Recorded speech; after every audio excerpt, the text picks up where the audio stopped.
Il est né comme le gobelin le plus fort du monde. Ogara était un gobelin qui avait une compétence unique lui permettant de transformer tout ce qu'il mange en sa propre capacité. En conséquence, il a commencé à consacrer sa vie à dévorer des compétences puissantes et à montrer au PNJ qu'il était le meilleur jeu de ce monde.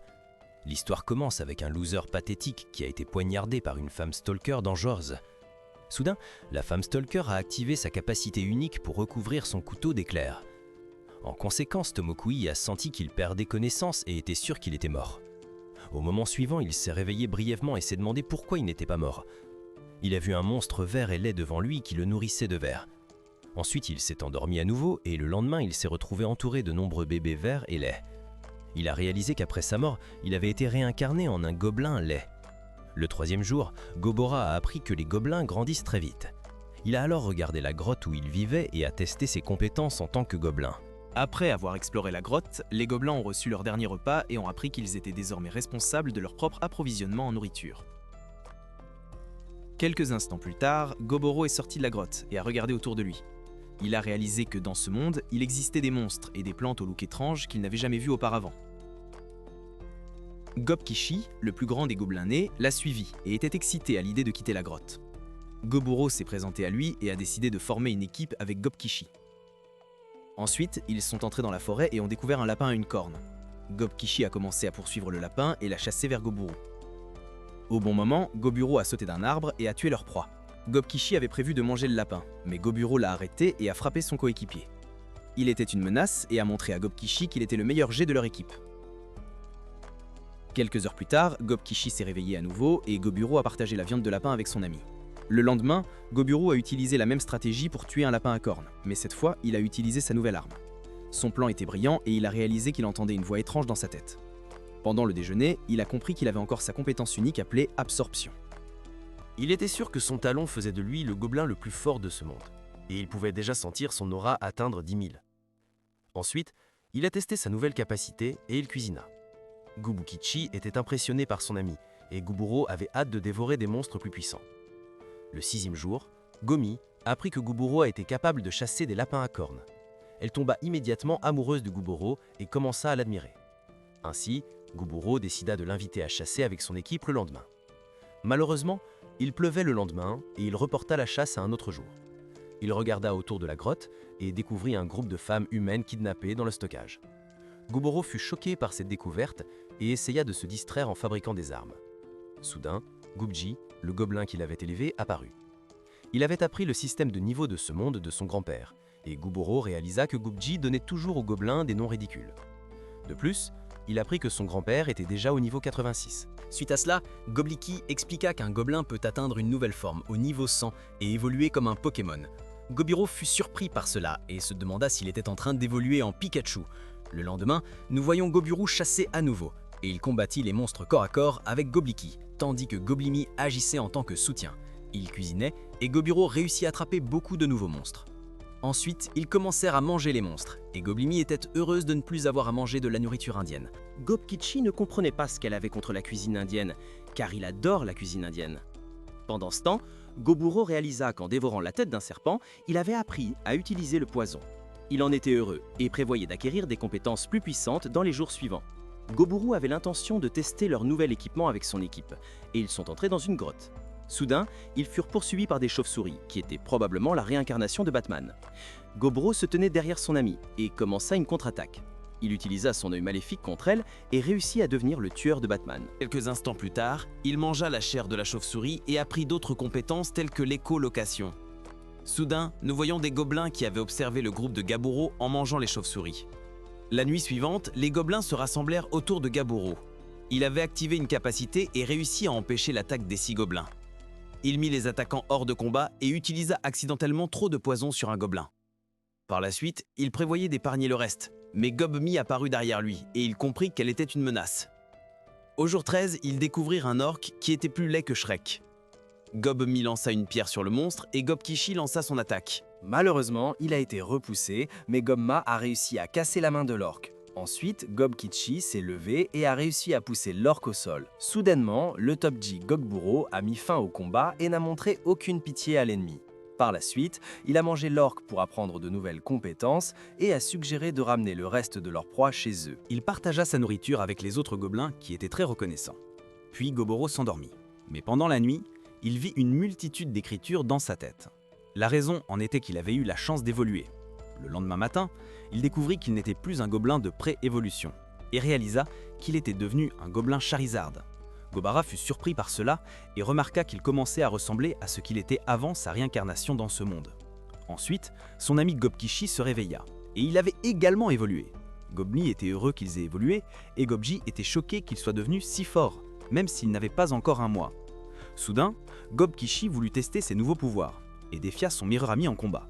En conséquence, ils sortirent de la grotte et commencèrent à se battre. Gobkishi essaya de submerger son meilleur ami avec ses poings, mais réussit à repousser Goboro. Soudain, Goboro fit son mouvement et réussit à vaincre Gobkishi avec un coup de pied puissant.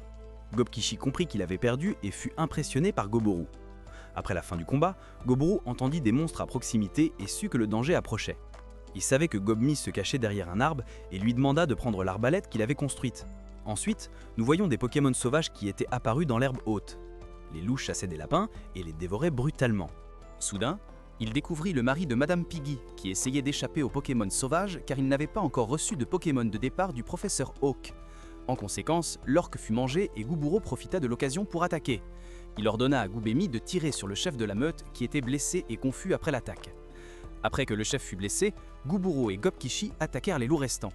Guburo et son ami parvinrent à vaincre les loups avec aisance, et ils se comportèrent comme Chucky, la poupée tueuse, pendant le combat. À la fin, le chef loup reprit ses esprits et planifia sa vengeance contre Goburo. Goburo se prépara pour la bataille finale, mais le loup mourut et tomba au sol. Cependant, Goburo mangea le chef loup et acquit de nouvelles capacités. Plus tard, il amena les loups aux autres gobelins et s'attendait à ce qu'ils capturent la même quantité de proie. Ensuite, Goburo prévoya de leur apprendre à chasser des monstres et il commença à le traiter comme un dieu.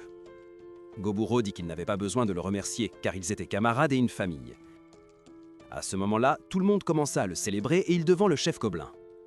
Il reçut beaucoup d'amour de ses camarades et il prévoyait de devenir encore plus fort. Le jour 17, quelque chose de terrible se produisit. Toutes les femmes humaines avaient bu du poison. Goburo comprit que les femmes s'étaient suicidées parce qu'elles avaient perdu tout espoir. Goburo les enterra et il prévoyait d'arrêter Gobji la prochaine fois avant qu'il ne mette son pénis quelque part. Quelques semaines plus tard, il entraîna les autres gobelins. Tout en faisant cela, il a également mangé beaucoup de nouveaux Pokémon et de rares monstres à deux têtes des Yu-Gi-Oh! Ensuite, nous voyons un groupe de gobelins et Goboro planifier de les tuer. Gobji l'a arrêté et a expliqué à Goboro qu'ils sont en gros le père de sa génération. Après le retour des Riders, ils ont été accueillis par Gobji. Goboro a été surpris que les Riders aient capturé des humains. À ce moment-là, Gobji est devenu Muten Roshi et a prévu de faire des choses désagréables avec les femmes humaines. Gobganro a prévu de l'arrêter et a demandé la permission de s'occuper d'elle. Mais les gobelins de la génération précédente étaient contre cela et ils ont prévu de donner une leçon à Gobgero. C'est ainsi qu'une lutte est née entre la génération Z et la génération Alpha. Quelques instants plus tard, deux filles de la génération Alpha sont apparues et ont essayé de régler le différend. Goburo a appris que Absato et Obsé étaient des mages de la génération Alpha. Absato a suggéré que les deux leaders des deux générations de gobelins devraient se battre l'un contre l'autre, et le gagnant déciderait de ce que le village allait faire à partir de maintenant. Suite à cela, Goburo a battu le leader de la génération Alpha et a prouvé qu'il était le meilleur gobelin. De plus, nous apprenons que Goburo avait mangé Spider-Man quelques jours plus tôt et avait acquis certaines capacités d'araignée. Après cela, il est devenu officiellement le leader de ce village et ses amis étaient impressionnés. Il a amené les femmes humaines dans la grotte des gobelins et leur a expliqué que les autres gobelins ne les toucheraient pas. De plus, il leur a promis qu'un jour, il les ramènerait dans un village humain. Cependant, Rubelia a demandé ce qu'il voulait en retour et Goburo a répondu qu'il ne voulait que leur connaissance humaine. Il a ensuite appris qu'elle faisait partie d'une entreprise itinérante et que le reste du groupe avait été massacré par les gobelins plus âgés. Le lendemain, il rendit à nouveau visite aux femmes humaines et leur apporta de la nourriture. Il fut surpris de constater qu'elles n'avaient plus peur. La raison en était que l'aura de Goboro était de 10 000. Ensuite, Goboro apprit que les humains n'évoluent pas comme les gobelins, mais qu'ils apprennent tout de même de nouvelles compétences, comme dans un MMORPG. Quelques jours plus tard, nous voyons Goboro qui avait commencé un camp d'entraînement et les autres gobelins devaient faire des pompes. Soudain, certains gobelins plus âgés étaient épuisés et ils ont essayé de se rebeller entre Goboro. Goboro les a battus et ils se sont fâchés. Le 31e jour, Goboro faisait un sparring avec son meilleur ami et les nouveaux gobelins étaient impressionnés par leur combat. Ils se sont battus jusqu'à la nuit et après que Goboro se soit endormi, il a senti un groupe de gobelins s'approcher de la chambre où les femmes humaines dormaient. Le leader de Gen Alpha avait prévu de violer les femmes humaines, mais Goburo les a protégées et a empêché les gobelins de Gen Alpha d'attaquer. Goburo était en colère que les gobelins plus âgés aient désobéi à ses ordres, alors il a assommé les gobelins de Gen Alpha et s'est excusé auprès des filles de les avoir effrayés. C'est alors que Gobskichi et les gobelins de Gen Z sont apparus. Goburo se sentait comme Pablo Escobar et a dit à Gobskichi de sortir les gars. Ainsi, les gobelins de Gen Alpha ont compris qu'ils ne pouvaient pas agir comme un giga Chad et leur leader est mort le lendemain matin. Dans l'après-midi, ils sont allés combattre une licorne et Goburo a utilisé ses pouvoirs de Spider-Man. Il a réussi à immobiliser la licorne et à attaquer avec Gobskichi. Suite à cela, il a mangé le monstre légendaire et il a prévu d'en faire des lasagnes. De plus, il a appris de nouvelles compétences et les a testées immédiatement. Le soir, Goburo dormait, mais soudain Rubelia l'a éveillé. Il l'a charmée et elle s'est blottie contre lui. Le lendemain matin, il s'est réveillé et s'est rendu compte qu'il avait également charmé Gobmi. Plus tard, ils sont allés s'entraîner et il a appris que Gob avait évolué et que son aura avait augmenté. Ensuite, nous voyons les autres gobelins et chaque groupe a reçu un commandant, sauf Abzi, qui était la seule mage de leur village. Elle a donc utilisé son temps pour lire des livres sur Harry Potter afin d'en apprendre davantage sur la magie. Ensuite, Goburo est entré dans la forêt et a repéré une licorne. Il a testé sa magie de mort, appelée « Je t'ai battu, garçon », et a abattu le monstre devant lui. Le soir, il est retourné au village des gobelins, mais en chemin, il a trouvé des traces de sang. À ce moment-là, il se souvint que Gobji lui avait dit qu'au fond de la forêt existaient des monstres extrêmement forts appelés ours croix-moisis. Cependant, il fut surpris de voir une licorne vaincue même si sa peau était plus dure que l'acier. Suite à cela, un morse rouge est apparu devant lui, et il n'était pas aussi gentil que Winnie l'ourson. Goburo réalisa qu'il ne pouvait pas s'échapper et prévoyait de combattre la bête. Il a alors pensé à un plan pour devenir un tueur d'ours et a lancé un sort comme s'il était un membre de Fairy Tail. Goburo a donc attaqué l'ours et a commencé à se battre avec toute sa force. Pendant ce temps, Gommi s'inquiétait pour Goburo qui n'était pas encore revenu. Gob a demandé à ses camarades s'ils avaient vu leur leader, mais on lui a dit que Gaburo n'était pas dans la grotte. Ensuite, nous voyons l'ours croix-moisi qui a réussi à dévier l'attaque magique de Gaburo, en sacrifiant son bras. Gaburo était choqué par cela et a esquivé les attaques de l'adversaire. Il comprit qu'il devait donner le meilleur de lui-même pour gagner. Alors il sauta sur son ennemi et essaya de le tuer avec sa hache. Malheureusement, son plan échoua et il fut repoussé par le monstre. Gaburo ne renonça pas et utilisa ses compétences de Spider-Man pour ligoter le monstre. Mais l'ours croix-moisi, identifié comme un Charizard, attaqua avec un lance-flamme. L'ours croix-moisi pensait avoir grillé son ennemi et prévoyait de rentrer chez lui. Mais Goburo se soigna et imagina un nouveau plan pour vaincre son adversaire. Après s'être soigné, il activa un sort d'eau et courut vers le monstre. Goburo joua la carte Universe et s'identifia comme un Pokémon de type eau. En conséquence, les flammes de l'ours croix-moisi ne pouvaient pas l'arrêter et il empala l'adversaire avec son épée. Malheureusement, l'ours était plus fort que prévu et il projeta Goburo contre une roche de toutes ses forces. Goburo était gravement blessé et il était choqué que l'ours ne soit pas mort. Il réalisa que la lame de son épée était toujours dans la bouche de l'ours et prévoyait de mettre fin au combat. Il courut donc à nouveau vers la bête et prouva qu'il était un top J. Nous le voyons alors faire le mouvement de l'Undertaker et son adversaire était cuit. Cependant, l'ours était épuisé et Goburo attaqua de front avec sa hache. Il donna tout et perdit un de ses bras. Le lendemain, nous voyons Goburo et il réussit à tuer l'ours croix-moisi. La patte de l'ours était encoincée dans son ventre et il la mangeait immédiatement. Puis, il remarquait qu'il perdait de la conscience et choisit d'évoluer. Quelques heures plus tard, il se réveilla et mangea la tête de l'ours. À ce moment-là, il réalisa qu'il avait évolué. Il apprit qu'il était devenu un ogre et qu'un de ses bras ressemblait à un jouet pour adultes. Ensuite, il est retourné dans son village et ses camarades étaient impressionnés par lui. Gomi était en colère contre Goboro et elle lui a donné un coup de pied. Elle s'est blessée et Goboro s'est excusé de lui avoir fait du souci. Il a également expliqué à ses camarades ce qui s'était passé dans la forêt. Après avoir dit à ses amis qu'il avait évolué en ogre, il est allé chez les humains pour obtenir de nouveaux vêtements. Les filles étaient effrayées et il a clarifié le malentendu. Par la suite, Emric a regardé son arme cassée et elle a eu une idée pour rendre la hache de Goburo encore plus forte. En conséquence, il l'a félicitée et lui a caressé la tête. Ensuite, il a flatté les jumelles et il a réalisé qu'elles avaient du potentiel pour être des épouses. Il les a également séduits, mais Gobmi et Rubelia sont devenus jaloux.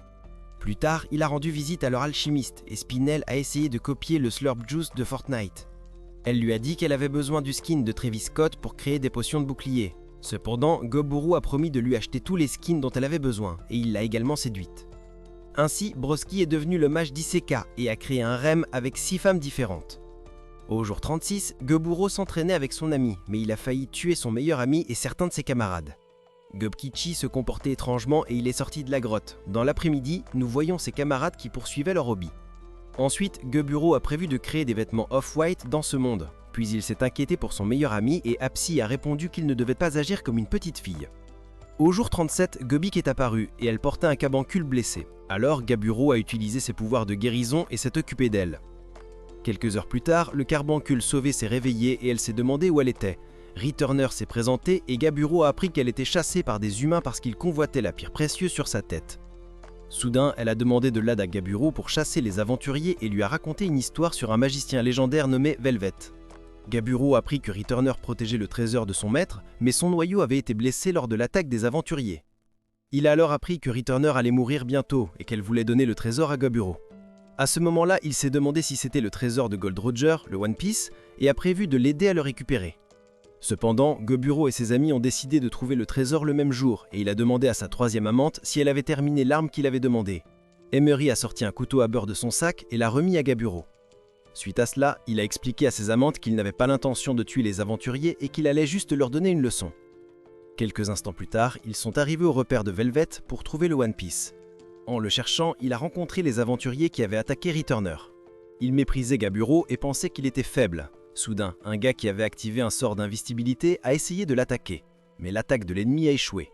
Gaburo a fait une déclaration expliquant qu'il n'avait pas le droit d'entrer dans cette maison. Les aventuriers sont devenus en colère et ont commencé à insulter sa mère. Gaburo n'en croyait pas ses oreilles, ils osaient insulter sa mère. Puis, il a été attaqué à nouveau, mais il a esquivé avec quelques mouvements de Muhammad Ali. Les ennemis n'ont pas abandonné et n'ont pas compris que leur adversaire était supérieur. Soudain, Gaburo a été frappé par un sort de foudre. Goburo s'est fâché parce qu'il avait été touché au visage et a prévu de se venger. Il a donc commencé sa contre-attaque et ses amis l'ont soutenu.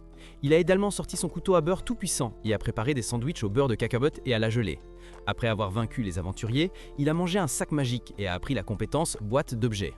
En conséquence, il a pu créer des boîtes d'objets et il prévoyait de les vendre sur sa boutique Shopify. Ensuite, il a rencontré la légendaire magicienne Velvet, qui était morte en tant que roi des pirates. Cependant, Returner a remercié Goburo pour son aide et lui a confié son puissant gemme. Cependant, Goburo croyait que son gemme était un bonbon, alors il l'a mangé. Pendant ce temps, Gobkichi essayait de remonter le moral de Gobi, qui venait de perdre un ami. Elle lui dit que tout allait bien, puis elle lui sourit et Gobkichi tomba instantanément amoureux d'elle.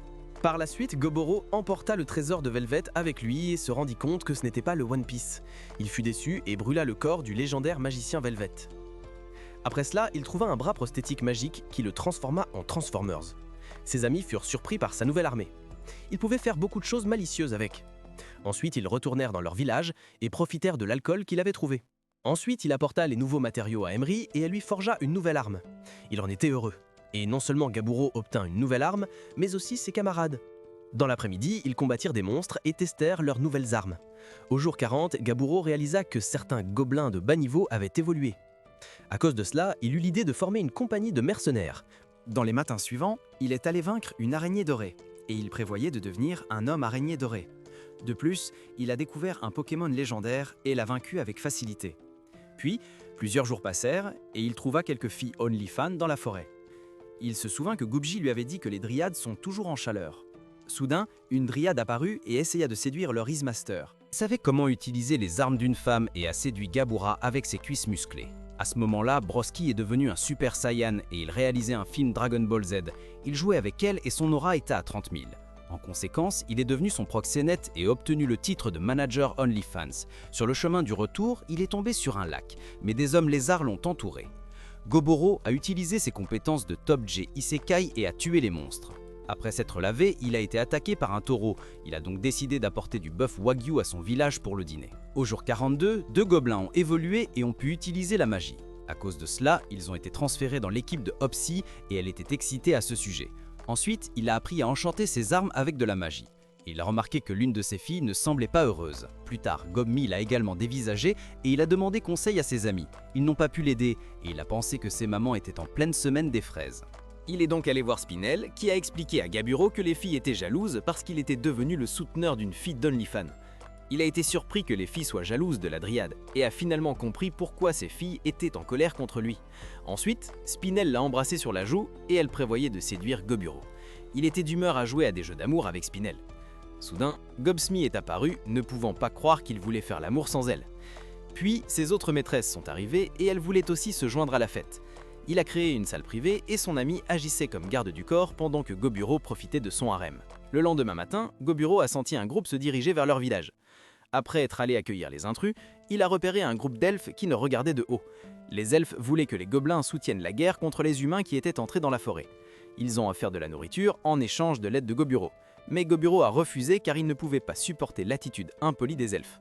Soudain, ils ont essayé d'attaquer Goburo, mais il a utilisé le haki de conquérant et les elfes se sont évanouis. Cependant, Goburo devait donner une leçon au chef elfe, et l'un de ses camarades a essayé de tuer Goburo. Goburo est donc devenu encore plus en colère et a sorti sa lance sacrée de sa boîte d'objets. Il a lancé un sort et a montré aux elfes qu'il était supérieur à eux. En conséquence, les elfes ont compris qu'ils n'avaient aucune chance contre Goburo et ont décidé de battre en retraite. Au jour 45, Goburo chassait des slimes gris dans la forêt. Il a collecté les cœurs pour obtenir plus de capacités de super-héros. Après avoir mangé 20 cœurs de slime, il a pu créer de petits clones de slime de lui-même. De plus, il a pu transférer ses sens aux clones, qu'il a donc utilisé comme caméra de surveillance. Au jour 47, les elfes ont eu leur revanche et Goburo les attendait déjà. Il a utilisé son rugissement et a rendu ses ennemis incapables de bouger. Ensuite, il les a liés avec ses pouvoirs de Spider-Man et ils ont été capturés par Goburo. Goburo a demandé au chef des elfes pourquoi ils étaient revenus. Les elfes femelles ont expliqué à Goburo qu'ils avaient essayé d'arrêter leur chef. Mais comme leur chef était un gigachad, il a ignoré les conseils de ses camarades. Cependant, Goburo décida de tuer leur leader et les elfes restants durent prouver qu'ils étaient utiles. Leur résultat final fut que seuls les elfes femelles étaient utiles, et il les épargna. Ils apprirent qu'ils vivraient dans le village des gobelins à partir de maintenant, et grand-père Gobji prévoyait de les emmener en bateau. Goburo arrêta son grand-père et lui fit comprendre qu'il n'avait pas le droit de toucher aux elfes sans sa permission. Alors Gobji a dit à son petit-fils qu'un homme doit relâcher la pression de temps en temps. Pour cette raison, Goburo a laissé son grand-père utiliser la porte dérobée du chef des elfes. Le lendemain, nous voyons Gobkichi qui avait vaincu un ours grizzly. Il a évolué et est revenu avec l'apparence du Hulk rouge. Goburo était impressionné par son meilleur ami et a appris que Gobkichi avait évolué en une variante spéciale. Ensuite, Gobkichi a voulu s'entraîner contre son meilleur ami pour tester ses nouveaux pouvoirs. Ils sortirent de la grotte et commencèrent à s'attaquer l'un l'autre à coups de poing. Gobkichi n'a pas réussi à vaincre son meilleur ami. Malgré tout, Goburo était heureux et s'est beaucoup amusé à s'entraîner avec son meilleur ami. La nuit, Goburo a rêvé et a reçu un cadeau d'une personne mystérieuse. Le lendemain matin, Goburo a appris qu'ils avaient 4 nouveaux hobgoblins qui avaient le potentiel de devenir des mages comme Harry Potter. L'un d'eux pourrait devenir un clerc, et Goburo en était surpris. Ensuite, nous voyons Obzi, qui avait également évolué en ogre. Elle avait grandi dans la famille Lord en tant que demi-seigneur sorcier et avait des tatouages de gang. Ensuite, elle voulait tester ses nouveaux pouvoirs et ils sortirent de la grotte. L'aura de Obzi était de 3000 et elle devint une maître du feu comme Avatar Aang, le dernier maître de l'air. Plus tard, Obzi obtint de nouveaux équipements et elle avait acquis de meilleurs équipements que Harry Potter. C'est à ce moment-là que Goburo réalisa que les gobelins de la génération Z évoluaient plus rapidement. Il remarqua également qu'il y avait des exceptions et sentit que certains de la génération Alpha devenaient jaloux.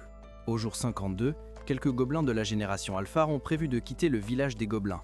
Ils pensaient que Goburo les tuerait, mais il n'avait aucune intention de les arrêter. Au lieu de cela, il leur a donné de nouveaux équipements et leur a souhaité bonne chance. Quelques instants plus tard, Goburo a trouvé un humain tué par un orc. Il a profité de l'occasion pour apprendre l'aptitude dompteur de monstres. Par la suite, il est rentré chez lui et Spinel a réussi à préparer de l'alcool. Il la remercia et Goburo a fait la fête avec ses camarades. Au jour 56, Goburo a testé cette nouvelle invention qui lui permettait de communiquer avec ses camarades sur de longues distances. Ensuite, ils sont partis chasser des monstres et Gobi a vaincu un maïs triple. Le monstre n'était pas mort et Goburo a utilisé son talent de domptage pour en faire un allié. Quelques jours plus tard, il avait créé des Pokéballs et en avait attrapé de nombreux Pokémon brillants. Au jour 59, nous voyons Rubelia combattre un kobold. Elle devenait plus forte et Gobura était fier d'elle. Après un match d'entraînement, il a déjeuné et a été surpris de constater qu'elle n'était pas utile comme Sakura de l'anime Naruto. Quelques instants plus tard, elle a réalisé qu'elle avait appris un nouveau métier. Ils sont entrés dans la forêt et Rubelia a traqué un tauros brillant. Goburo était surpris que Rubelia ait une capacité similaire à la sienne car elle devait périodiquement manger des monstres pour renforcer ses capacités. Le lendemain matin, Goburo a senti que son village était attaqué. Il s'est préparé à la bataille avec ses commandants et a attendu l'arrivée des adversaires. Goburo a appris que leurs ennemis étaient des squelettes animés par magie et a ordonné la contre-attaque. Malheureusement, il y avait trop de squelettes, alors il a essayé de trouver la personne contrôlant l'armée de squelettes.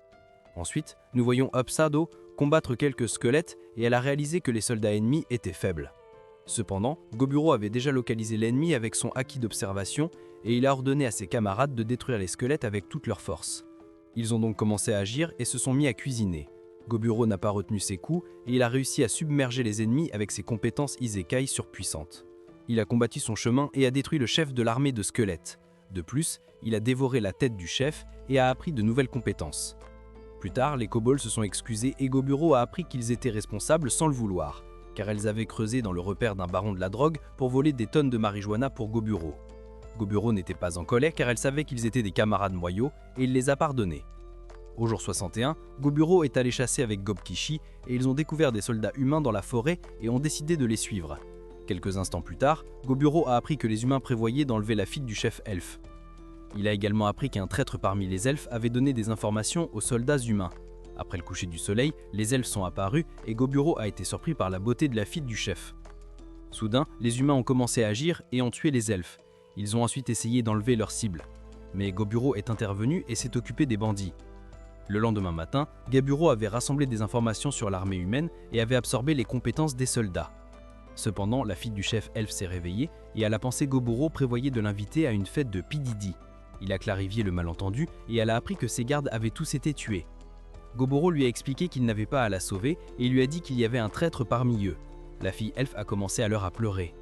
Le lendemain matin, Goburo l'a accompagné au village elfe et il a appris que les hauts elfes avaient des ailes. Puis il est arrivé au village elfe et il a senti que les gardes visaient avec des arcs en mithril. La fille du chef a clarifié le malentendu et a dit que Goburo l'avait sauvé. Ensuite, il a rencontré le chef du village et a demandé une récompense. Gaburo était en transe et il a obtenu un arc de rang SS comme récompense pour avoir sauvé la fille du père elfe. Soudain, Goburo a dit qu'il voulait juste le tester et il a conclu un accord avec les elfes. Après cela, ils sont devenus alliés et le chef a donné à Goburo des médicaments et un bon alcool. Le lendemain matin, il a réalisé que Gobmi avait évolué en variante d'empire de ogre. Pendant la nuit, elle a reçu une nouvelle tenue de Fashion Nova et quelques gars voulaient coucher avec elle.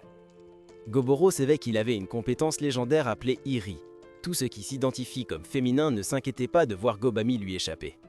Plus tard, il a appris que Gobi avait également évolué et elle était devenue une demi-seigneur de la Terre. Ensuite, nous voyons Obsato, qui avait évolué en demi-seigneur sanguinaire et pouvait utiliser la magie du sang.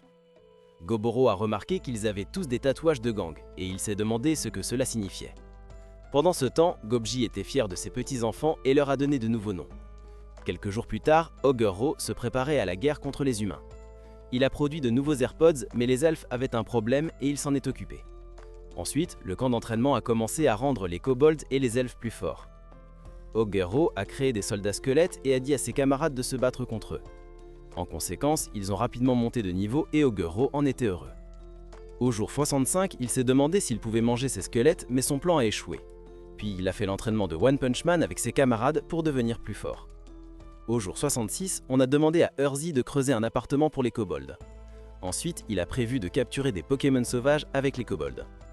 Ils sont donc entrés dans la forêt et ont trouvé de nombreux Mytinea dans l'herbe haute. Urzi les a accompagnés et a testé ses nouveaux pouvoirs, apprenant qu'elle était aussi forte que She-Hulk. Le soir, Emry avait forgé la hache pour un dieu et Oguro en était impressionné. Emry était contente qu'Oguro l'ait aimée et elle a été récompensée pour lui avoir fabriqué une arme surpuissante. Le lendemain, Ogre Kishi a voulu lui parler et il a dit à son meilleur ami qu'il avait un faible pour Urzi. Oguro a prévu d'aider son ami et lui a expliqué qu'il devait simplement louer une Lamborghini et l'emmener à un rendez-vous. Ainsi, Ogre Kishi a suivi les conseils de son ami et il a réussi à la séduire. Le lendemain, Oguro a battu contre son pote et il a découvert que son ami n'était plus vierge. Oguro avait déjà entendu parler de la nuit sauvage de son ami parce que Dabmi lui en avait parlé. Dans l'après-midi, Oguro est allé à un rendez-vous en double avec ses amis et a appris de nombreuses nouvelles compétences. Il a été surpris par sa nouvelle compétence et a réalisé qu'il pouvait devenir un héros Marvel avec sa nouvelle capacité. Il a prévu de changer de travail mais a décidé de ne pas aller dans l'univers Marvel. Le lendemain, il a testé ses nouvelles capacités Marvel et a appris à voler. Au jour 69, Oguro est resté dans la grotte et Rubelia a voulu s'entraîner avec lui. Après l'entraînement, il a rendu visite à Emry et elle prévoyait de fabriquer une arme en glace pour Oguro à partir de mithril. Malheureusement, elle avait quelques problèmes et Oguro l'a aidé. Ensuite, il est allé voir les jumeaux et leur a appris à faire des chips de pommes de terre. Enfin, il a rendu visite à Spinel et elle lui a dit qu'elle avait fabriqué un nouvel objet magique. Elle a donné l'objet magique à Oguro et a voulu être récompensée par lui. Au jour 70, un groupe d'elfes est apparu avec un message pour Ogre-Ro. Ogre-Ro a immédiatement utilisé ses capacités et a transformé l'apparence de certains elfes. Par la suite, il a appris que les elfes ne cherchaient plus leur force d'élite et parlaient de guerre contre les humains. De plus, Ogre-Ro a donné aux elfes une montre Isekai pour qu'ils puissent communiquer entre eux. Plus tard, ses camarades ont appris que Ogre-Ro prévoyait d'ouvrir une entreprise de mercenaires. Il a nommé son entreprise Parabellum, je t'ai battu garçon compagnie. Et ses amis ont trouvé que le nom était génial. Au jour 71, Ogre-Ro et ses camarades ont monté leur Lamborghini Aventador Pokémon dans le bois de Coudel. Ogre-Ro attendait avec impatience sa première mission de mercenaire et prévoyait de devenir riche avec sa nouvelle entreprise. Suite à cela, ils sont arrivés à leur destination et l'armée humaine a mis en place une barrière magique pour éloigner les monstres. Ogre-Ro a entouré la barrière avec ses camarades et a commencé son mouvement. Il réussit à détruire la barrière et Urfi utilisa sa magie de la terre pour bloquer les routes d'évasion. Ensuite, Dogmy et Spellzy exécutèrent leurs mouvements et attaquèrent avec des sorts puissants. Tout était prêt et Ogre-Ro lança une puissante décharge. Quelques instants passaient et Ogre-Ro fut surpris que l'armée ennemie ne soit pas encore vaincue. La raison en était une dame chevalier et son équipe qui parvint à résister à l'attaque ennemie. Il créa donc plus de soldats squelettes et les envoya au combat. Le chef ennemi réalisa qu'Ogre-Ro était l'invocateur de l'armée des morts-vivants et ils décidèrent de se concentrer sur son attaque plutôt que sur les squelettes. Puis nous voyons un magicien qui ouvrit un chemin pour ses camarades. La dame chevalier reçut un bœuf et elle était en train de cuisiner. Ogre-Ro était surpris, mais il activa ses compétences de triche et l'arrêta facilement. Cependant, l'ennemi fut repoussé et Ogre-Ro ne subit aucun dégât de l'attaque ennemie. La dame chevalier n'était pas prête à abandonner et voulait prouver que les femmes sont fortes. Ogre-Ro était féministe et prévoyait de capturer elle et ses amies vivantes. Pendant ce temps, ses amis s'occupaient des autres et ils cuisinaient. Dabney a utilisé ses yeux maléfiques et a ordonné aux ennemis de se tuer eux-mêmes. Ensuite, nous voyons Absato et Urti qui ont également utilisé leurs compétences et ont anéanti presque tous les ennemis en peu de temps. Pendant ce temps, Ogre-Ro jouait avec la dame chevalier et il s'est délibérément laissé frapper par une forte attaque. Elle a essayé de le distraire pendant que son camarade lançait un sort de niveau 5. Soudain, le magicien a attaqué avec son sort Dragon de Foudre et Ogre-Ro a compris que la dame chevalier voulait se sacrifier. Ogre-Ro a décidé de la protéger et a choisi de la garder en sécurité.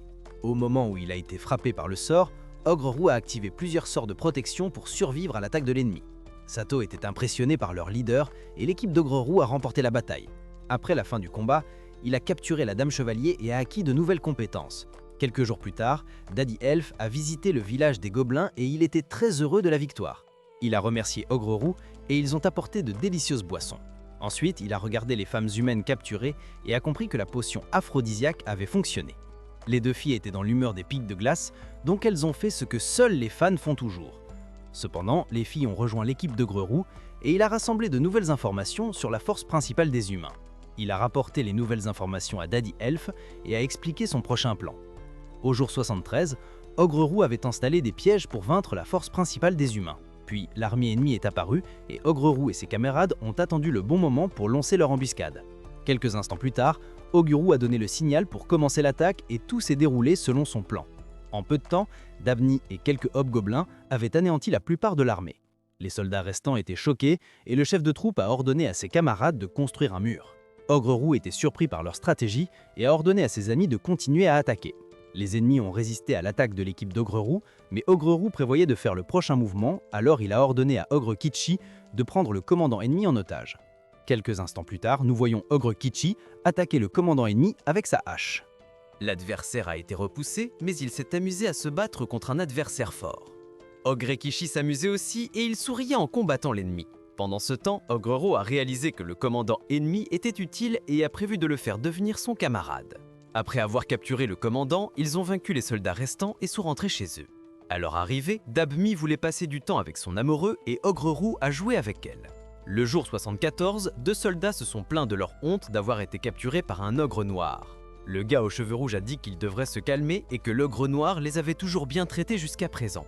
Ensuite, Ogre-Ro a appris du gars pourquoi les humains avaient attaqué les elfes. Ils avaient entendu parler de la boisson sportive légendaire, Prime, qui pouvait guérir toutes les maladies du monde. Les humains ont découvert le secret de cette boisson sportive et ont attaqué pour cette raison. Puis Ogre-Ro a fait une offre aux humains aux cheveux rouges. Pendant ce temps, Urti creusait un trou et il a fait une erreur. De l'eau chaude jaillissait du mur. Ogre Kichi et Dabney ont pensé que des ennemis étaient apparus. Mais il s'est avéré qu'ils avaient trouvé une source chaude. À ce moment-là, Ogre-Roux a eu une excellente idée et il a voulu construire un centre de bien-être dans leur village. Quelques heures plus tard, son projet était terminé et ils se sont baignés dans la source chaude. Tout le monde s'est beaucoup amusé et a profité de la journée au spa. Le lendemain matin, Ogre-Roux a eu une excellente idée et il a utilisé ses prisonniers comme partenaires d'entraînement pour ses camarades. Il a mené une guerre d'entraînement dans sa grotte et a divisé ses commandants en différentes équipes. Ogre-Roux a appris que Dabemi et Espelsato sont des leaders très capables. Mais Bloodsato et Ogre Kichi avaient encore beaucoup à apprendre car ils étaient aussi stupides que le streamer Twitch Neon. Ensuite, nous voyons le gars aux cheveux rouges qui avait vaincu de nombreux soldats squelettes puissants. Puis, Ogre-Roux a été défié pour un combat, et il a aimé l'attitude d'humain aux cheveux rouges. Il a donc été soigné par Ogre-Roux et s'est préparé à se battre contre lui. Soudain, le gars qui ressemblait à Shanks commandé sur Wish a attaqué et Ogre-Roux a esquivé les attaques avec aisance. Il a riposté avec ses coups de poing à la Mike Tyson et a réussi à submerger son adversaire. Enfin, il a écrasé son adversaire au sol et a remporté le combat. Après la fin du combat, Ogre-Roux l'a soigné à nouveau et Ogre Kichi voulait aussi se battre contre le gars aux cheveux rouges. Leur nouvel ami était impressionnant et c'était un adversaire digne pour Ogre Kichi. Au déjeuner, Ogre-Roux apprit que l'humain aux cheveux rouges avait grandi dans un village de demi-humains. Il aimait le village d'Ogre-Roux car de nombreuses races différentes y vivaient ensemble en paix. Il demanda donc à Ogre-Roux s'il pouvait rejoindre son royaume et devenir son serviteur. Ogre-Roux fut heureux d'apprendre que ce gars voulait rejoindre son équipe et il le libéra du collier. De plus, Rubalia apprit que le chevalier aux cheveux rouges serait son nouveau professeur. Le jour 77, Ogre-Roux apporta des prisonniers à Daddy Elf et il permit à son ami de décider de leur avenir. Il apprit ensuite pourquoi le chef des elfes avait partagé la boisson sportive secrète des elfes avec les gobelins. Ensuite, il but la boisson sportive secrète et il acquit de puissantes compétences de guérison. Il l'a immédiatement testée sur une personne blessée et en fut choqué. Ces nouvelles compétences pouvaient guérir les blessures instantanément et le sang d'Ogre-Roux pouvait même guérir le cancer. Le jour 78, Ogre-Roux était prêt pour la troisième bataille contre les humains. Ogre aperçut le commandant ennemi et lui lança sa lance. Les soldats étaient confus et ne savaient pas que l'attaque d'Ogre n'était pas encore terminée. Soudain, un nombre infini de lances apparut du sol et ils furent anéantis. Ses commandants s'occupèrent alors du reste de l'armée et mirent fin à la guerre. En 20 minutes, Ogre acquit l'aura d'un dieu de la guerre et il absorba les soldats avec ses capacités de slime. Le lendemain, Ogre rendit visite à Daddy Elf et il amena 2 de ses filles avec lui. Elles étaient nerveuses et remarquèrent que les elfes les fixaient du regard parce qu'elles étaient humaines. Quelques instants plus tard, Daddy Elf apporta de bonnes choses pour frapper le Zac avec. Ogre-Roux, par la suite ils discutèrent de leur prochaine étape pour mettre fin à la guerre contre les humains. Le soir, Ogre retourna dans son village et Teresa demanda à Ogre la permission de guérir la princesse de ce royaume de sa maladie. Ogre était conscient que résoudre ce problème pourrait entraîner de nombreux problèmes religieux, car il était le nouveau Jésus de ce monde. Au jour 83, la bataille finale a commencé et Ogre a repéré ses ennemis. Quelques jours plus tôt, il avait appris que le Regal d'Ordan participerait à la guerre. De plus, il avait appris que le Regal d'Ordan se composait de 8 guerriers qui avaient reçu des bénédictions de Dieu. À ce moment-là, Ogre était excité à l'idée de les rencontrer et il prévoyait d'absorber les pouvoirs des héros les plus forts de l'humanité. De retour dans le présent, Ogre se préparait pour la bataille finale et a convoqué son armée de morts-vivants. Il prévoyait de s'occuper de la force principale, alors il a dit à ses commandants de s'occuper du reste de l'armée. Ensuite, Ogre a fait son mouvement et a envoyé son armée de morts-vivants sur le champ de bataille. Les soldats humains étaient choqués par cela et ont essayé de se défendre. Ils étaient confiants de vaincre l'armée des morts-vivants, mais Ogre avait recouvert ses squelettes de clones de slime, ce qui les rendait invincibles et l'armée ennemie était submergée. Quelques instants passèrent et Ogre prit l'avantage dans cette bataille. Il regarda ses adversaires et activa l'une de ses meilleures compétences. Les ennemis refusaient toujours de capituler et se précipitèrent vers lui alors qu'il préparait un puissant sort. En même temps, nous voyons le héros Filippo se plaindre car il préférait jouer à Fortnite plutôt que de combattre des faibles dans la forêt. Ensuite, il arriva sur le champ de bataille et sentit une personne avec une aura de 20 000. Ogre absorba l'eau et le sang et anéantit les ennemis avec un sort fou. Les soldats étaient choqués par cela et n'avaient aucune chance contre le noir ougre. Puis Ogre grignota un encas et Filippo se présenta pour le saluer. Ogre sentit que le gars à l'air pétillant était fort et soupçonnait qu'il était le célèbre brave insecte osseux Filippo. Filippo dit qu'il était attiré par les gars et qu'il prévoyait de forcer Ogre à ramasser le savon. Ogre aimait les filles et comprit que Filippo avait peut-être un problème de drogue. Soudain, Filippo agita un jouet étrange ayant l'intention de frapper Ogre avec. À ce moment-là, Ogre sentit que la puissance magique de l'ennemi augmentait énormément et il devait faire attention.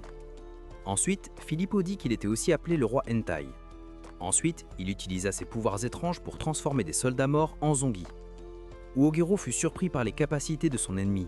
Cependant, Uogero dit qu'il ne ramasserait jamais le savon, et Filippo se mit en colère. Il répondit qu'il venait d'Australie et transforma les zombies en insectes géants.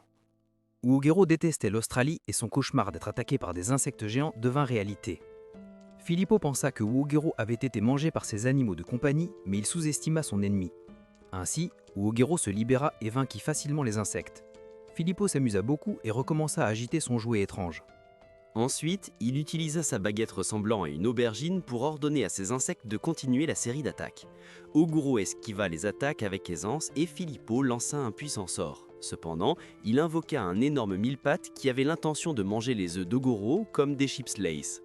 Ogoro fut submergé par le monstre géant et son ennemi piquant le regardait de haut. Puis Ogoro apprit que le monstre était venimeux et il perdit la force de tenir son arme. Ses camarades s'inquiétaient et Dammi prévoyait de se précipiter à l'aide d'Ogoro. Malheureusement, ils étaient entourés de soldats et ne pouvaient rien faire. Filippo dit à Ogoro qu'il n'avait pas à avoir honte de perdre contre lui. Il était un pervers et prévoyait de transformer Ogoro en insecte. Soudain, Filippo réalisa que son ennemi avait disparu. Ogoro l'attaqua, mais Filippo utilisa ses mouvements de ballerine et réussit à s'enfuir sans subir de dégâts. Ensuite, Filippo dit qu'il était impressionné. « Repose-toi », et il était toujours convaincu qu'il était plus fort que Goro. Ensuite, Filippo prévoyait d'utiliser une technique secrète, et il comptait envoyer son Shiny Caterpie au combat. Ensuite, nous apprenons que Filippo était un Brocky qui ne pouvait pas se permettre une Pokéball comme Ash Ketchum pour son Pikachu. Donc Ogoro profita du fait qu'il avait attrapé un Caterpie dans un tube à essai et détruisit le monstre. Par la suite, Ogoro essaya de couper son ennemi avec sa hache, mais Filippo avait encore plus de tours dans son sac. Soudain, des tentacules sortirent de son corps et Ogoro pensa qu'il avait fini dans un film hentai. Ogoro était dégoûté, mais en même temps impressionné par les compétences insectes de Filippo. Puis le deuxième round commença, et Ogoro n'avait aucune intention de perdre, alors il repoussa son adversaire avec de puissants sorts de foudre. Cependant, Filippo commença à utiliser sa capacité à voler, et il pensait qu'Ogoro n'avait aucune chance de le vaincre depuis le sol.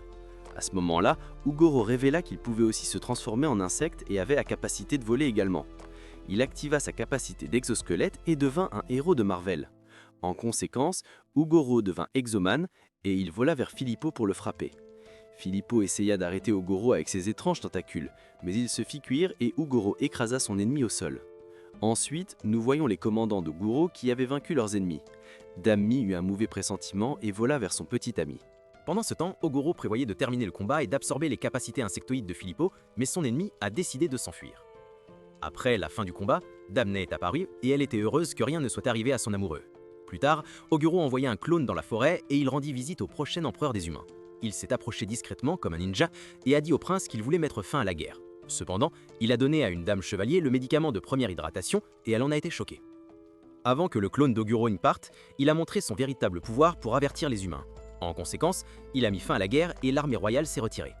Le lendemain, Ursi a détruit une montagne pour créer une ligne de défense. Ensuite, Oguru s'est occupé de ses camarades blessés et des ennemis capturés qui avaient le potentiel de devenir ses partisans. Alors que ses amis préparaient tout pour le voyage de retour à la maison, nous voyons Ogeru qui a découvert 2 soldats blessés.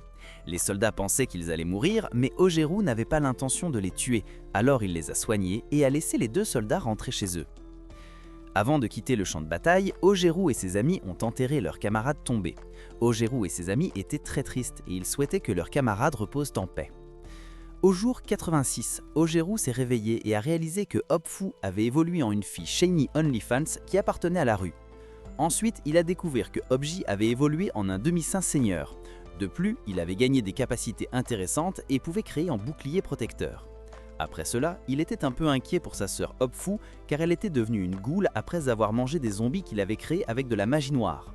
Puis, il a appris que Hobmei avait évolué en Dodomeki. Elle a reçu la compétence Observation Aki et était capable de prévoir le danger. Plus tard, Ogeru a appris que d'autres hobgoblins plus faibles avaient également évolué en ogres. Ensuite, il a rendu visite aux kobolds et il n'a pas pu trouver leur chef. Ogoro était choqué que leur leader ait également évolué, et depuis lors, il ressemblait à un homme japonais qui fait du cosplay. De plus, le leader gobelin a révélé son vrai nom à Ogurero, et il se souvenait que son grand-père lui avait dit que révéler le vrai nom était dangereux pour les kobolds. Dans l'après-midi, il a libéré les prisonniers qui avaient combattu du côté des humains. Avant qu'ils ne partent, il leur a donné le choix de rester dans son village et de rejoindre sa compagnie. Un groupe d'ogres n'était pas d'accord avec l'accord car ils voulaient le poste de leadership. Alors, Ogre Roux leur a dit de partir s'ils avaient un problème avec ses décisions. Soudain, un Ogre Roux a voulu se battre contre le patron pour prendre le contrôle de la compagnie de mercenaires. Il pensait que Dabney était le patron et se moquait d'Ogre Roux. Cependant, une bagarre a éclaté entre les nouveaux et Ogre Roux. Ils ont attaqué Ogre Roux de toute leur force, combinant des sorts de vent et de feu. Ogre Roux a prouvé qu'il était le meilleur et a riposté avec un coup de poing ordinaire. Les ogres qui voulaient prendre le contrôle de la Parabellum Company ont été vaincus et Hobji les a soignés. Quelques instants plus tard, Ogre Roux a été attaqué par derrière par un autre novice. Il pensait être le nouveau patron, mais il avait tort. Ogre Roux a puni le gars qui l'avait attaqué sournoisement. Ensuite, il a cherché l'ogre demi-amortisseur, mais ce gars-là a essayé de séduire la mère de son enfant. Ogre Roux était en colère et a décidé de le frapper. Pendant ce temps, d'autres races voulaient servir Ogre Roux parce qu'Oguro les avait libérés de l'esclavage. Quelques instants plus tard, le gars d'Empierre a découvert qu'il était vegan et a essayé de séduire Ogre Roux. Ogre Roux était choqué par cela et a décidé de le frapper à nouveau. Après cela, ils ont eu 50 nouveaux membres et Ogre Roux a commencé à les entraîner. Par la suite, il a amené un groupe de nains de son côté. La fille numéro 3 et Ogre Roux ont demandé à Emery de s'en occuper. Après cela, il a utilisé son temps libre pour créer un nouveau costume d'homme de fer. Il a également testé certaines de ses nouvelles compétences et combiné 2 compétences qui lui causaient des problèmes. Au jour 86, il a utilisé ses nouveaux membres pour tester sa nouvelle capacité au combat. Puis, quelques jours passèrent et Lena a offert à Oguro un marteau de guerre en cadeau. Ils lui ont dit que c'était censé être un signe de leur amitié. Ensuite, il est allé dans la forêt et avait tellement de charisme qu'il a attiré Madame Dryade. Au jour 88, Ogre a décidé de devenir agriculteur car il avait reçu des graines magiques de Madame Dryade. Sa vie d'agriculteur à temps partiel a alors commencé et Rubelia s'est beaucoup amusé avec ça. Quelques jours plus tard, certains de leurs nouveaux recrues sont rentrés chez eux et Ogre a décidé d'envoyer les autres prisonniers chez eux aussi. Dami s'en est occupé et a utilisé ses compétences de manipulation pour effacer leurs souvenirs avant de les renvoyer chez eux. En conséquence, ils ont oublié tout ce qui concernait le village des gobelins et sont devenus des espions pour les gobelins. Plus tard, il a été invité à un banquet par Daddy Elf car il voulait remercier Ogre Eye et son équipe pour leur aide. Ensuite, Ogre Eye a demandé si inviter d'autres races dans le village des elfes ne causerait pas de problème. Daddy Elf a répondu que ce n'était pas un problème car ils étaient amis et qu'il était reconnaissant de l'avoir rencontré. Par la suite, ils ont apprécié le spectacle et la fille du chef était une prêtresse qui envoyait les âmes des elfes morts au combat vers l'au-delà. Le lendemain, Ursi avait déterré le dernier de la pierre spirituelle. Nous apprenons également que la pierre de l'esprit avait à l'origine été l'héritage de Velvet le sorcier. Cependant, Oguro a décidé de manger ce dernier lot en signe de gratitude envers Velvet. Par la suite, il a utilisé ses squelettes comme des pièces de Lego et a essayé de construire de nouveaux monstres. Le lendemain, il avait créé un monstre de voiture exotique et ses filles ont découvert qu'il prévoyait de les emmener dans une ville humaine. Elles pensaient qu'elles allaient être expulsées, mais Oguro voulait simplement tenir sa promesse. Plus tard, nous voyons Rubelia, qui était triste car elle ne voulait pas quitter Ogro. La professeure de Rubelia l'a réconfortait et était sûre qu'Ogro ne voulait pas se débarrasser d'elle. Au jour 92, Ogro passait du temps avec ses maîtresses. Il était heureux d'avoir rencontré les filles dans ce monde et reconnaissant pour leur connaissance. Suite à cela, il a organisé une fête de bienvenue pour les nouveaux membres de leur compagnie. L'ogre aux cheveux rouges s'est saoulé et a voulu prendre un verre avec leur leader. Le matin suivant, Ogro a divisé ses membres en différentes équipes. Il a décidé d'assigner un commandant à chaque équipe et d'expliquer leurs tâches respectives. Ensuite, il a prévu de partir et a emmené quelques débutants avec lui. Ils étaient très nerveux et excités de quitter la forêt pour la première fois. Alors Ogro a dit au revoir à son meilleur ami et a demandé à Earthy de soutenir Ogro Kichi. Après cela, ils ont quitté leur village et le voyage d'Ogro en tant que mercenaire a commencé. 6 jours plus tard, ils arrivèrent à leur destination et ils prévoyaient d'entrer dans Tilted Towers. À ce moment-là, les habitants de Tilted Towers avaient peur de lui et pensaient qu'il essayait de les tuer. Les anciens amis marchands d'Ogre Roux clarifièrent le malentendu avec quelques V-Bucks, si bien que l'équipe d'Ogre Roux fut autorisée à entrer dans Tilted Towers. Ensuite, il parla à ses filles et leur dit que lorsqu'elles quitteraient cette ville, elles devraient lui faire savoir si elles souhaitaient continuer à vivre avec lui ou non. À ce moment-là, il se souvint du jour où elles avaient été enlevées et espéra qu'elles ne le quitteraient pas. Ensuite, Ogre Roux prévoyait d'aller à la maison de la guilde et il se sépara de son équipe. En arrivant à la maison de la guilde, il causa des problèmes car les aventuriers avaient peur de lui. Soudain, un vieil homme apparut et il voulait aider Ogre Roux à devenir un aventurier. Ensuite, il prévoyait de collecter des informations dans la ville et il utilisa sa compétence « Je m'identifie comme un humain » pour éviter d'attirer l'attention. Ses amis furent surpris par cela et se demandèrent s'il était transgenre. Cependant, il se promenait dans la ville et il s'est rendu compte que de nombreux habitants pensaient qu'il faisait partie du cartel à cause de ses tatouages. Ensuite, nous le voyons attaqué par des bandits dans une ruelle. Il les a facilement vaincus et a absorbé leurs capacités. De plus, il a découvert quelques bagues et s'est demandé ce que cela signifiait. Soudain, un garçon blond a demandé à des bandits de libérer sa maîtresse. Oguro écouta la conversation et découvrit que le criminel portait les mêmes bagues que les personnes d'avant. Puis, le garçon blond, qui ressemble au rappeur Eminem, dit qu'il allait sauver la princesse. Mais son plan échoua et il fut submergé par les bandits. Les criminels prévoyaient de l'envoyer dans l'au-delà, mais Oguro assomma les criminels. Plus tard, le garçon se plaignit parce qu'il était en colère qu'Oguro n'ait pas tué les bandits. Oguro le calma et lui donna sa carte de visite. Avant de partir, il se transforma à nouveau en ogre et dit qu'il était un mercenaire. Ce soir-là, Eminem engagea Oguro et il apprit que la princesse avait été enlevée par une bande de bandits dangereux. Oguro se mit immédiatement au travail et trouva la cachette du criminel. Puis il ouvrit une pièce et trouva la princesse allongée inconsciente sur le sol. Oguro comprit immédiatement que l'enlèvement avait probablement été planifié par d'autres factions des familles royales. Cependant, Oguro brûla toutes les preuves et ordonna à Eminem de garder le kidnapping de sa maîtresse secret. Soudain, Genki utilisa sa compétence spéciale et conditionna Eminem, car sinon la princesse serait de nouveau en danger. Le jour 103, il reçut un message de Seiji qui disait que des bébés gobelins étaient nés. Suite à cela, il planifia de retourner dans son village et il voulait connaître les décisions de ses filles. Il apprit qu'elles avaient le potentiel de devenir cette Chumami et il avait hâte de devenir un Chupapi Pisotasso. Quelques heures plus tard, il rendit visite à la princesse et Ruby se présenta comme la fille du premier consortium de la reine du royaume de Stenbert. Rubelia ne pouvait pas croire qu'elle rencontrait une princesse et était impressionnée par elle. Ensuite, Ruby dit qu'elle aimerait engager la société Parabellum pour l'escorter jusqu'à la capitale royale d'Oswell. Pendant ce temps, Oguro ne savait pas pourquoi, mais il sentait que son aura était de 40 000. Malgré tout, il refusa la mission, car sinon elle causerait des problèmes à ses gardes. Après cela, il lui fit une leçon, mais cela ne servit à rien, et elle réussit à convaincre Oguro d'accepter la mission. La raison pour laquelle il accepta le travail était que la princesse Ruby lui offrit 1 million de V-Box pour ce travail. Le lendemain matin, Oguro apprit que Ruby avait réussi à s'échapper secrètement de ses gardes. Oguro soupçonnait déjà qu'elle causait de gros problèmes à ses gardes, et avait de la peine pour eux. Cependant, il l'emmena dans sa voiture exotique et Ruby profita de la balade. Au cours de leur voyage, Ruby découvrit des buffles et Oguro entendit que leur viande avait le goût du bœuf wagyu. Il se mit donc immédiatement à attraper des buffles sauvages et d'amis le soutint. Après avoir attrapé quelques buffles, ils eurent des steaks pour le déjeuner. Ensuite, ils continuèrent à conduire et après plusieurs heures, ils trouvèrent un endroit calme pour faire une pause. Rubelia découvrit des monstres et elle se battit contre des lapins bled. Elle parvint facilement à vaincre les monstres et mangea le bled de lapin. Puis, nous voyons la princesse Ruby, qui trouva un poulet géant échappé d'un restaurant KFC. Elle avait fait beaucoup de farces durant ce voyage et ne comprenait pas qu'elle mettait de nombreuses personnes en danger. Pour cette raison, elle reçut une leçon de la part d'Oguro pour son comportement irresponsable. Le jour 104, Oguro trouva un serpent tortue et demanda de l'aide à Nuki et à ses amis. Il attrapa donc tous les serpents avec l'aide de ses camarades et prévoyait de les manger avec une sauce secrète. Puis, nous voyons Ruby, qui s'est excusée auprès des jumeaux pour avoir causé des ennuis plus tôt. Ensuite, ils ont profité du barbecue et tout le monde s'est beaucoup amusé.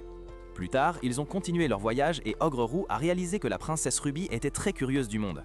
Il a compris qu'elle était une fille au grand cœur malgré sa nature sauvage. Quelques jours passèrent et il décida d'aider Eminem à devenir plus fort. Il demanda à Oguro de lui montrer de nouvelles techniques de combat et la princesse Ruby voulut se joindre à son entraînement. C'est ainsi que l'entraînement One Punch Man d'Eminem commença. Entre-temps, la princesse Ruby s'entraînait également assidûment et Oguro était impressionné par sa détermination. Pendant la nuit, ils discutèrent de l'itinéraire qu'ils devraient prendre le lendemain. Le jour suivant, le chevalier de Ruby leur dit qu'il y avait un Pokémon légendaire vivant dans les montagnes qui avait de nombreuses capacités dangereuses. Oguro aimait le danger et décida de chasser l'aigle de jade. Le lendemain matin, Oguro attrapa quelques poules volantes et prouva qu'il était un vrai ogre noir parce qu'il adorait le poulet frit. Puis il se mit en route avec sa Rolls-Royce Isekai pour trouver le Pokémon légendaire.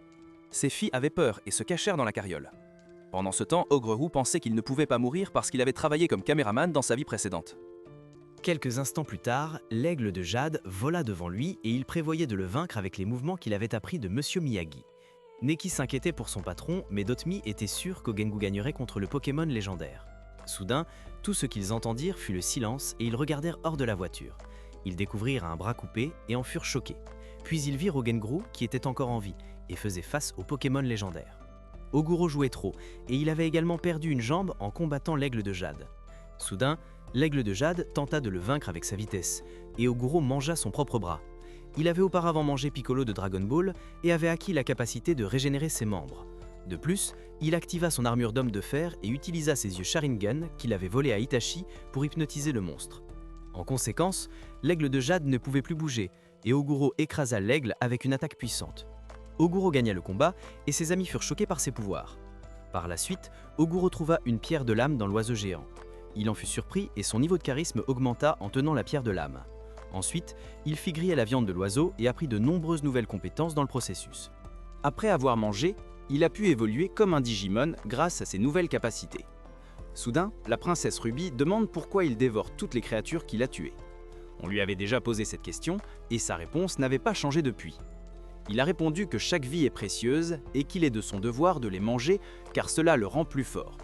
La réponse a fait réfléchir la princesse Ruby sur sa vie et ils ont continué leur voyage.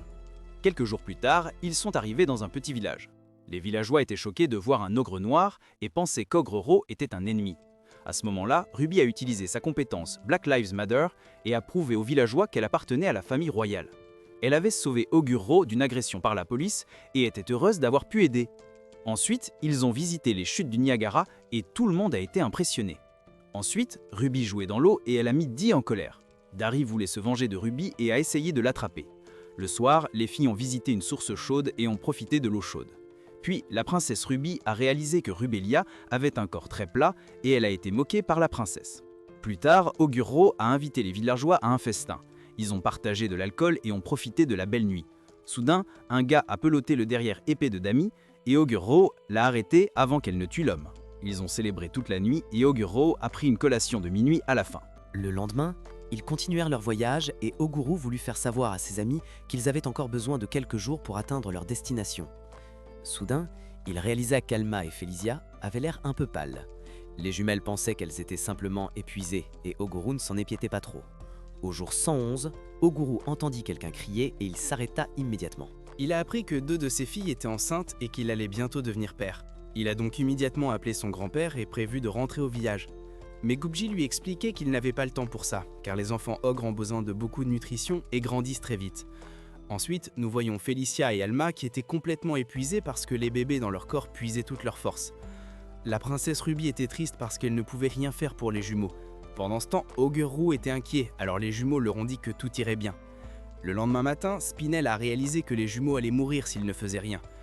Oguro voulait sauver ses femmes et s'est arraché un bras pour qu'elles puissent obtenir suffisamment de nutrition. Alma et Felicia ne voulaient pas qu'Oguro se fasse du mal et ont refusé de manger sa chair.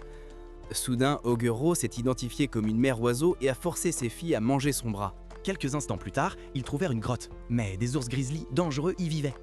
Les camarades d'Oguro vainquirent les ours et prirent possession de leur grotte. Ensuite, Oguro utilisa tout son pouvoir et guérit ses 2 mamans avec son pouvoir de guérison. Oguro transpirait et était très inquiet. Soudain, l'une de ses mamans commença à crier et il utilisa sa compétence de diffusion en direct pour que Seiji puisse l'aider. Oguro apprit que cela serait bientôt prêt et il se mit en position. Il était un grand fan de Doctor Strange de Marvel et il s'avéra qu'il savait comment réaliser une césarienne. 1 heure plus tard, les 2 bébés étaient nés en toute sécurité. En conséquence, Ogrero est devenu le père d'un mignon petit garçon ogre et d'une petite fille ogre. Ogrero a laissé ses femmes seules pour le moment et a dû se calmer car il était devenu père. Pendant qu'Ogrero envisageait de s'enfuir, la princesse Ruby a eu la permission de tenir l'un des bébés. Ogrero a décidé de ne pas s'enfuir et Gobji leur a expliqué qu'il ferait face à de gros problèmes parce que ses enfants étaient de sang mêlé. En effet, un sang mêlé grandit avec la force à la fois des demi-humains et des humains. Ainsi, nous apprenons qu'un sang mêlé grandit avec la force des demi-humains et des humains. En conséquence, ils sont surpuissants et les humains les craignent. Ogrero n'avait pas l'intention d'abandonner ses enfants et il voulait être un grand papa pour eux. Seiji a dit qu'il serait un super papa et l'a félicité. Ensuite, Oguro alla voir ses enfants et il donna à sa fille le nom d'Oro, et à son fils le nom d'Argento. Il était très heureux d'être devenu papa et remercia Felicia et Alma d'avoir porté ses enfants. À ce moment-là, elles n'étaient plus ses maîtresses et devenaient officiellement les mères de ses enfants. Au jour 112, Ogaro sortit de la grotte et erra dans les montagnes à la recherche de monstres puissants. Soudain, il aperçut un Pokémon légendaire brillant. Ogaro fut choqué par cette découverte et comprit immédiatement que le monstre devant lui ne serait pas un adversaire facile. Ogaro se prépara au combat et activa son costume de type insecte Iron Man. Soudain, le Pokémon brillant commença à agir étrangement et perdit ses cornes. Ogaro était confus et le monstre disparut du sommet de la montagne. Par la suite, Ogaro planifia de manger les cornes, mais son instinct paternel se manifesta et il décida de les partager avec ses enfants. Il mit donc les cornes dans sa boîte d'objets et partit à la chasse de plus de monstres. En chemin, Ogaro trouva des slimes blancs et entendit des bruits de combat. Les sons provenaient d'un groupe mixte d'humains et de bats qui combattaient des monstres de classe boss. Ogaro les observa se battre et fut impressionné car ils étaient de très talentueux combattants. Ils utilisaient parfaitement leurs compétences et parvenaient à vaincre les monstres avec aisance. Mais soudain, le chef des Fomoriens montra son véritable pouvoir et attaqua avec la technique spéciale de Son Goku. Le groupe d'aventuriers fut gravement blessé et seuls 2 combattants restèrent. Alors, le leader des Fomoriens voulut mettre fin au combat et prépara un Kamehameha.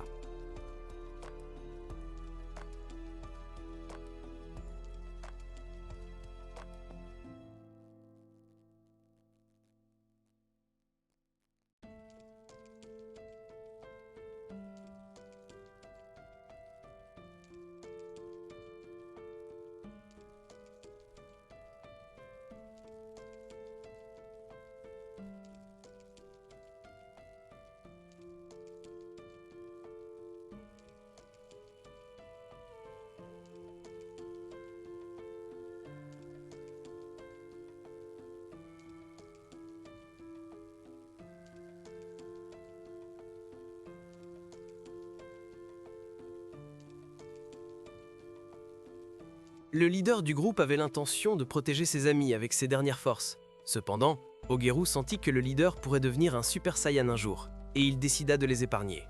Il leur donna également des potions de guérison et du Slurp Juice pour qu'ils ne meurent pas. Le leader remercia Ogeru, et il décida que Ogeru devait s'occuper du boss fomarien. Après que Ogeru ait dit au revoir, le leader du groupe se sentit soulagé car il savait que Ogeru était capable de les anéantir facilement. Le soir, Ogeru retourna dans la grotte et il avait appris de nombreuses nouvelles compétences. À son retour, il fut accueilli par ses enfants et il fut enchanté par leur mignonnerie. Il leur donna ensuite l'objet magique qu'il avait trouvé chez le légendaire Pokémon brillant et ils reçurent un bonus de puissance. Ogeru en mangea aussi un peu et fut choqué car il comprit que s'il avait combattu contre le Pokémon légendaire, il serait mort. Cette nuit-là, ses amis et camarades s'endormirent mais Ogeru était encore éveillé. Il réfléchit à sa vie. Et, après avoir fermé les yeux, il eut la chance d'évoluer. Le lendemain matin, ils continuèrent leur voyage. Il et 2 autres femmes humaines d'Oguro tombèrent également enceintes. Ils prévoyaient de s'arrêter à un endroit où il y avait une source d'eau. Cependant, cette fois, il était prêt à tout et avait hâte de fonder sa propre équipe de football un jour. Quelques instants plus tard, il gara sa voiture exotique près d'une rivière. Ensuite, nous voyons les nouveau-nés d'Oguro et il remercia ses mamans. Il nomma son bébé O-Orc Oniwaka et sa fille humaine Nicolas. Tout le monde était heureux que les bébés d'Oguro soient nés en bonne santé et le félicitèrent de devenir père pour la 2e fois. Au jour 115, ils arrivèrent dans la ville suivante et Oguro voulut garder l'identité de la princesse Ruby secrète, afin qu'elle n'attire pas l'attention. Puis, il dit à ses mamans qu'elle pouvait se reposer à l'auberge et il envoya ses coéquipiers recueillir des informations à la guilde des aventuriers.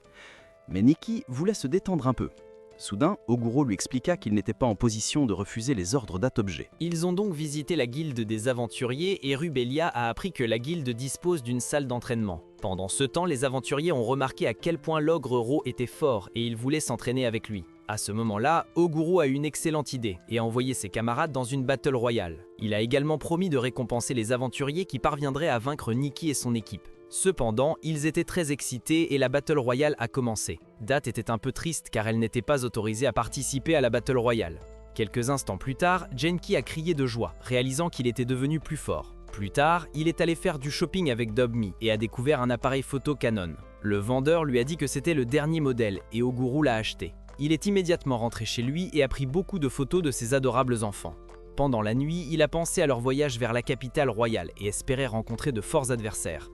Le lendemain matin, il a appelé Spelzy et Blood Sato via FaceTime et ils ont dit à leur leader que tout allait bien. Il a ensuite appelé Dodom qui rassemblait des informations avec diligence. Oguro l'a donc récompensée et lui a dit qu'elle pouvait prendre un jour de congé. Ensuite, il a contacté le 4e groupe et a appris qu'ils avaient des difficultés à choisir un leader. Oguro a prévu de résoudre le problème et a décidé que Oberyn deviendrait le leader. Elle a été choquée par cela et est devenue nerveuse. Ensuite, il a prévu d'appeler son meilleur ami, mais il a eu une vision. Dans cette vision, il a vu qu'il était mort et s'est demandé ce que cela signifiait. Le lendemain, il a raconté à ses amis son rêve prémonitoire et a décidé d'aller à Griffos. La princesse Ruby n'y voyait pas d'inconvénient et a permis à la décision de l'ogre Ro de faire un détour. Cependant, Griffos est devenue la prochaine destination d'Ogre Ro et elle se réjouissait de vivre de nouvelles aventures avec son équipe. Leur voyage s'est bien déroulé et Ogre Ro a joué avec ses enfants. Dans l'après-midi, les enfants de sang mêlé d'Ogre Ro ont grandi rapidement et la princesse Ruby a appris que les bébés humains ont besoin d'1 an avant de pouvoir marcher. Puis nous voyons Dabmi qui était plongée dans ses pensées et fixait un collier. Ogre Ro a décidé de s'occuper d'elle et elle lui a parlé de ses sentiments. Elle était triste car elle voulait aussi être la maman d'Ogre Ro. Ogre Ro l'a réconfortée et lui a dit qu'elle était sa numéro 1. Au jour 118, ils arrivèrent à May City. Griffos et Ogre Ro cherchaient Ogre Kishi. Soudain, des aventuriers sortirent d'un donjon et parlèrent d'un minotaure.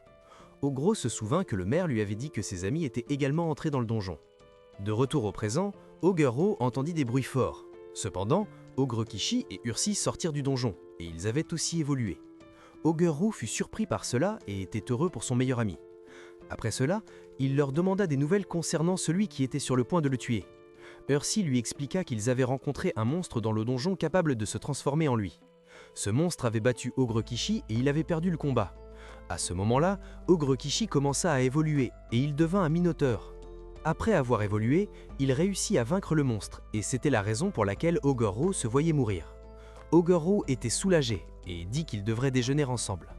Mais Ogre Kishi avait autre chose en tête et défia son meilleur ami à un combat.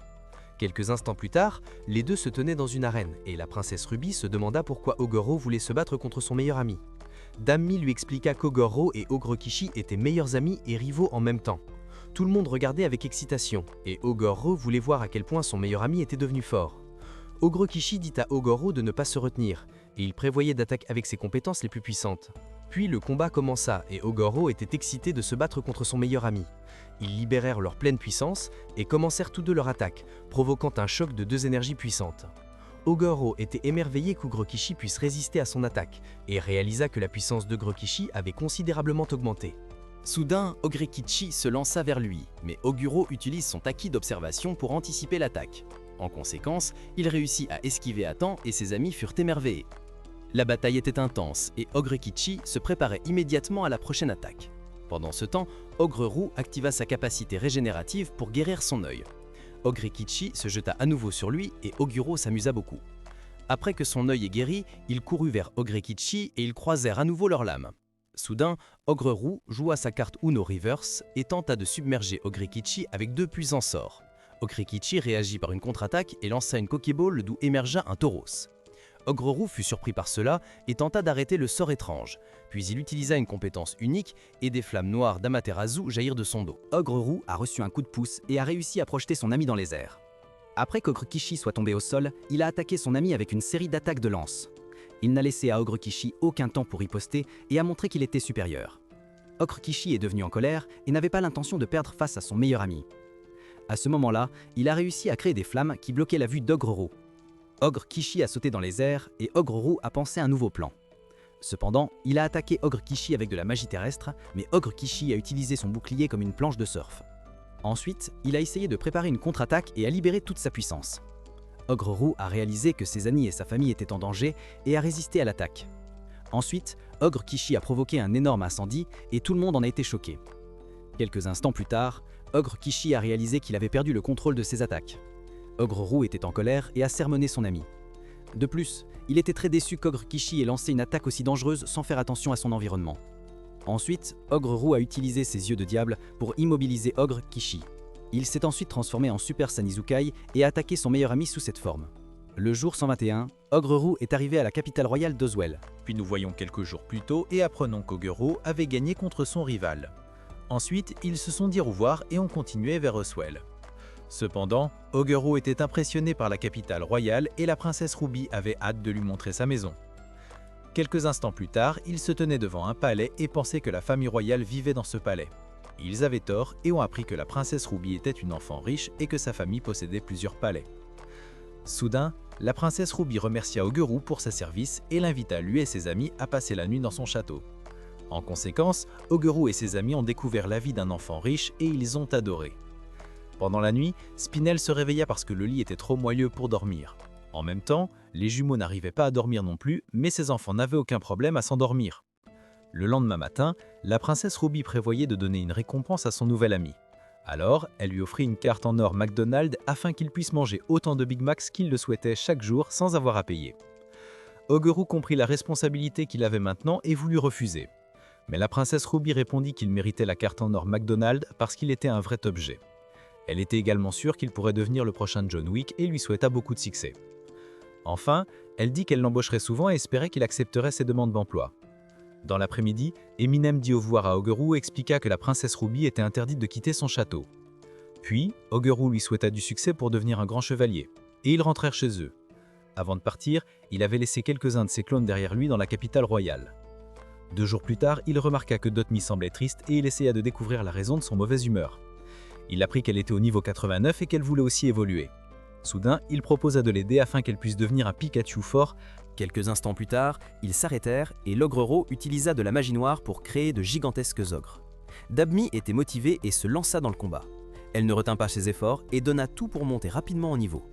Quelques heures plus tard, elle avait vaincu une armée pleine de monstres puissants. Elle voulait continuer à se battre, mais soudain, elle s'endormit. Ensuite, Ogrero retourna vers les autres et il n'avait plus de force. Spinel lui expliqua qu'il avait utilisé bien trop de mana et qu'il avait besoin de se reposer. Suite à cela, le dîner fut préparé et ses enfants l'appelèrent à table. Pendant la nuit, un miracle se produisit et Dabmi eut l'opportunité d'évoluer.